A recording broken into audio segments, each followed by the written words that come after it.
我最想吐槽，我告诉你，因为这个是一个团体，不能单一一个人。这个团体呢，就是赖慧茹、蓝伟华、黄文勋、只要他们三个人都在一起，三星色全部出炉了。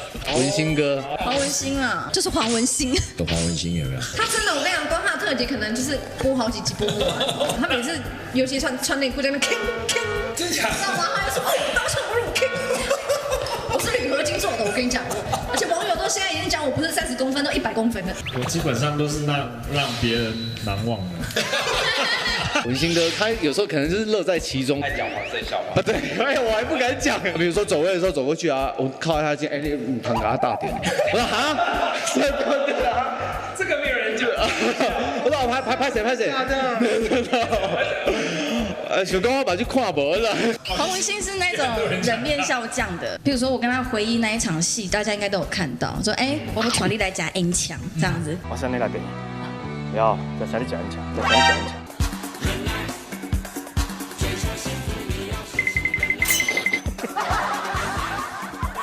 这句是剧本里面没有的，可是他突然讲出来，我就觉得超好笑，我就当下忍不住了。文兴哥啦，就比如说他那个台词啊，比如说哦，我有修起来说啊，这有修起来什么的，就是有点尺度很开这样。他就是皇帝啦，简单讲。对啦，对，尺度很开，可是我觉得他这样就是让大家的气氛啊，就是轻松一点。有人在家里很稳重，在外面很活泼。谁？有一天文兴的老婆就问我说：“哎，慧茹啊，那个文兴真的在剧组跟家里面真的都不同人哦，他在剧组到底怎么样啊？”然后我就说：“我就有点尴尬，然后我就不知道要回真的还是回说啊没有啦，就大家爱开玩笑这样。因为大家看到那个小编都会剪那个 NG 片段，对。然后基本上王文勋呢有10句有8句会被逼掉。”然后他老婆就一直想要知道被逼掉到底是什么内容，一直问我。我说这个你自己问他好了。彩蛋。然后他就说啊，我问他就不跟我讲啊，死不讲哎。我就觉得他家算蛮特别的。对他觉得我后来问他说，我觉得我在家就要有爸爸跟老公的样子。那出来了大家就开心放松没关系。我说那你压力很大。我在地广出来放牛吃草哦。我问了一轮啊，每个人几乎每个人都说，你来工作的时候就是才是做自己，你回家就上班。其实你回家才在演8年档，因为你回家才开始演爸爸、演老公啊。没有啦，你在这里都演自己呀。没有，我跟你讲，我觉得我双子座的个性应该是这样。我在家比较像老人家，那在这边比较像小孩子。对啊，没有本人解释。他就是整个剧组都被他弄坏了。新进的演员啊，只要新进角色，然后他只要不小心稍微有一点颜色的时候，我们就会问他说：“你跟文兴哥对到戏了吗？”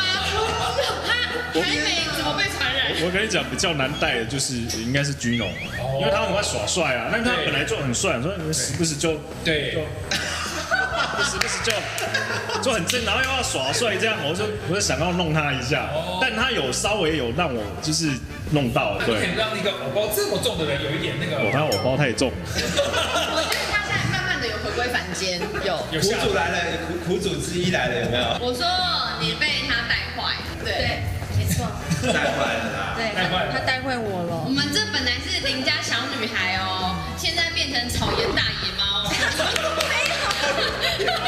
哎，是呀，我要邻家小女孩。我跟你讲，我来到多情城市，除了演戏以外，我最大的功能就是启发，就是开发大家的潜在能力，有没有？说他 NG 的时候都讲什么样？就说他有几公分这样。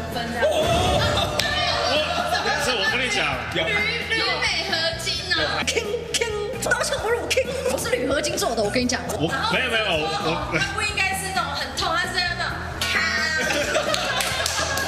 我跟你讲，我原本只有讲30公分是 PTT 自己跟我讲100公分，都加油到底有什么长处可以让那么多女人喜欢他这样？对，那是他们讲，不是我讲的哦。了解黄文兴是什么样的人了？真的太厉害了，就是速度很快的人。没有，我只剩1个。没有啦，因为我觉得生小孩哦，女孩子比较辛苦。对，好震惊，好顺利。我稍微跟他开一点黄色的玩笑，像黄文兴，他开黄色玩笑，大家就觉得有趣，而我开黄色一点的玩笑，就是变性骚扰，这是所谓的人帅真好，人丑性骚扰。拜托，你搞我谁的财啊贼？所以我真的不懂哎，我明明讲的尺度跟黄文兴差不多，然后那李幼儒就会说你真的很恶心呢，不要再一直性骚扰好吗？我奇怪，黄文兴都一直讲都没事，为什么我讲就有事？那文兴是真的是也蛮出乎我意料之外的。因为他演我儿子其实有点牵强啊，不是啊，没有，我是说，因为我看起来可能跟他的那个年龄差其实像兄弟啊，对啊，他的反应非常快，而且他的情感也很丰沛。其实我可以感觉到，当他在画很多一直开黄腔的时候，就是他很累的时候，或是说他其实心里很矛盾，在抗拒的时候，对，一定是这样。你下得很好的专辑，对，真的，原来在8点档这样限制底下，还是有人这个可以发挥的这么好，像我一样想要突破啊！不是没有啦，就是你知道，就是对这个有起伏必有起止。刘世昌这个角色，我就是抱着超越昨天的刘世昌，一直在过着明天。我觉得这是给我一个非常好的鼓励跟启发。老公，我替你澄清了，今天就拉萨，然后还要搭配那种声音，就拉萨呗。我跟你讲，我真的没有对我任何一个男朋友这么做过。比如说打巴掌的戏或者推的戏，那因为通常演员都会沾懒，就是他会自己抓那个力量，所以我们通常揍人的时候会收个力。碰到就收回来。对，有响哎。可是他刚起来，其实看起来很大力。对，声音有。